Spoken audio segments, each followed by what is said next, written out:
জাতীয় বিশ্ববিদ্যালয় ও জুলাই শহীদ স্মৃতি ফাউন্ডেশনের যৌথ উদ্যোগে বৈষম্য বিরোধী ছাত্র আন্দোলনে জাতীয় বিশ্ববিদ্যালয়ের অধিভুক্ত শহীদদের পরিবারকে আর্থিক অনুদান দেওয়া হয়েছে। সকালে রাজধানীর আন্তর্জাতিক মাতৃভাষা ইনস্টিটিউট মিলনায়তনে শহীদ পরিবারকে অনুদান দেওয়া হয়। এ সময় জাতীয় বিশ্ববিদ্যালয়ের ভিসি ASM আমানুল্লাহ বলেন, শিক্ষার্থীরা জীবন দিয়ে নতুন দেশ উপহার দিয়ে গেছে, এখন সময় দেশ গড়ার, তাই শিক্ষার্থীদের পড়াশোনায় মনোযোগ দেওয়ার আহ্বান জানান তিনি। শহীদ পরিবারের পাশে থাকার অঙ্গীকার করেছেন জুলাই শহীদ স্মৃতি ফাউন্ডেশনের সাধারণ সম্পাদক সার্জিস আলম।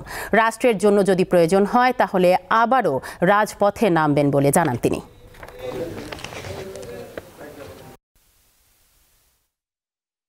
যদি আমরা সফল করতে চাই তাহলে আমাদের ছাত্রদেরকে ক্লাসে ফিরে যেতে হবে, শুধু ক্লাসের কাজে না, ক্লাসের কাজ পরবর্তীতে দেশ গঠনে, জাতি গঠনে কীভাবে গঠনমূলক কাজে নিয়োজিত হওয়া যায় সেদিকে যেন তাদেরকে আমরা বেশি উৎসাহিত করতে পারি।